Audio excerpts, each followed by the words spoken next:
اللہ کے محبوب کا ایک فرمان سنیے، ہر دین کی ایک الگ شناخت ہوتی ہے، الگ پہچان ہوتی ہے، ہر دین کا ایک تشخص ہوتا ہے جس سے وہ دین پہچانا جاتا ہے۔ فرمایا اسلام کا تشخص حیا ہے۔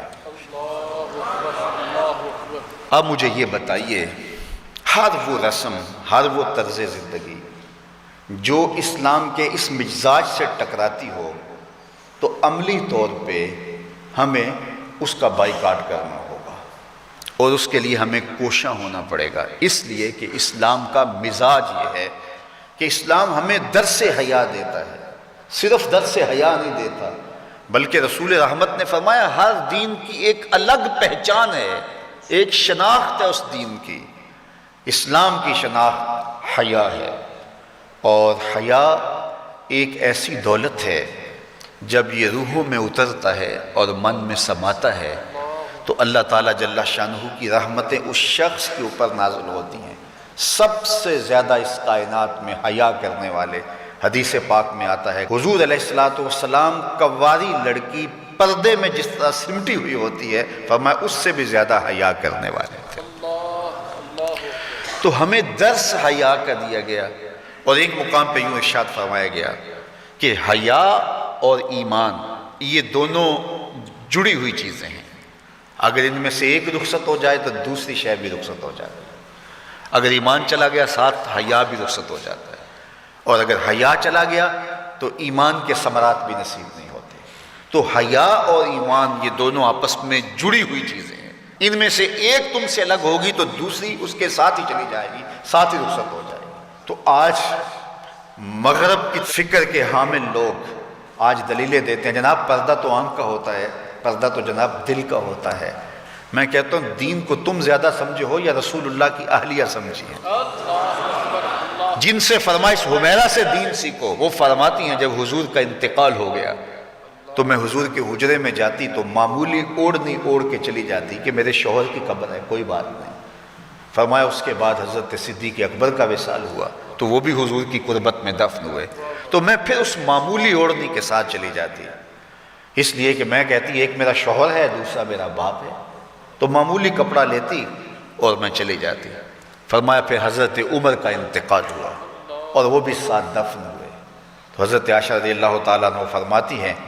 کہ واللہ ما دخلت الا وانا مشدودۃ علیہ صوبی حیاء من عمر، کہا اس کے بعد پھر میں کبھی نہیں گئی سوائے اس کے کہ میں خوب چادر سمیٹ کے اور پردہ کر کے جاتی، مجھے عمر سے حیا آتی۔ تو جو قبر میں اتر چکے ہیں ام المومنین تو اس سے بھی حیا کرتی ہیں اور اپنے کو سمیٹ لیتی ہیں، تو کیا رسول اللہ صلی اللہ علیہ وآلہ وسلم پر وہی جس خاتون کی آغوش میں اترتی رہی ہے ان سے زیادہ بھی کوئی دین جانے گا، ان سے زیادہ بھی کوئی سمجھدار ہو سکے گا؟ تو یہ اصطلاحات کہ جناب آنکھ کا پردہ ہوتا ہے اور دل کا پردہ ہوتا ہے، یہ ساری چیزیں مغرب کی طرف سے ہمارے اندر داخل کر دی گئی ہیں کہ اس قوم کو حیا کے جوہر سے خالی کر دیا جائے، چونکہ وہ جانتے ہیں کہ ان کے رسول نے فرمایا ہے حیا اور ایمان لازم و ملزوم ہیں، ان میں سے ایک رخصت ہوگا تو دوسری چیز بھی رخصت ہو جائے گی۔ تو یہ ان کو اگر کہا جائے کہ ایمان کو ترک کر دیا جائے تو یہ تو کبھی بھی نہیں کریں گے،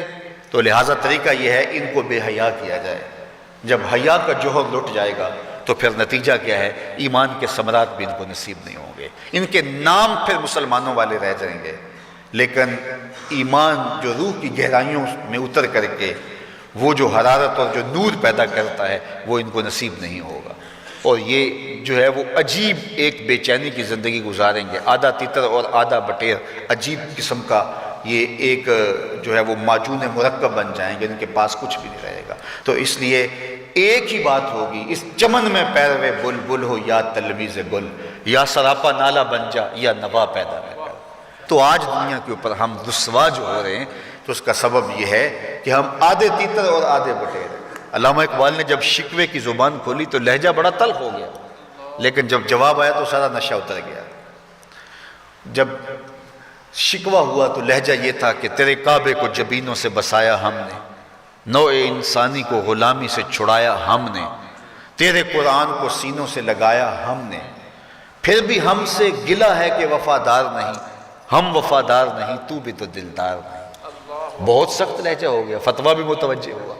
لیکن جب جواب آیا تو سارا نشہ اترتا ہے۔ لفظ وہی ہے، صرف صیغہ بدلتا ہے۔ اب آواز ادھر سے آ رہی ہے، صفائے دہر سے باطل کو مٹایا کس نے، نو انسانی کو غلامی سے چھڑایا کس نے، میرے کعبے کو جبینوں سے بسایا کس نے، میرے قرآن کو سینوں سے لگایا کس نے، تھے تو آبا وہ تمہارے ہی مگر تم کیا ہو، ہاتھ پہ ہاتھ دھرے منتظر فردا ہو،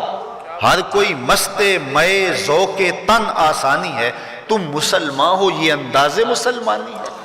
حیدری فقر ہے نئے دولت عثمانی ہے، تم کو اسلاف سے کیا نسبت روحانی ہے، وہ معزز تھے زمانے میں مسلمان ہو کر، ہم خار ہوئے تارک قرآن ہو کر، ہماری پستی، زبوں حالی، ذلت، نکبت، رسوائی، یہ اس کا سبب یہ ہے کہ ہم نے کتاب اللہ کی تعلیمات کو چھوڑ دیا۔ وہ غالباً واصف علی واصف یا بابا اشفاق نے کہا تھا کہ لوگ اللہ کو تو مانتے، اللہ کی نہیں مانتے، تو جب ہم اللہ کی نہیں مانیں گے تو پھر ہم کس طرح کامیاب اور بامراد ہوں گے، اور جب ہم اپنے خود کو سپرد کر دیں گے اپنے مالک کے تو پھر ہماری زندگی خوبصورت رنگ میں ڈھلتی چلی جائے گی۔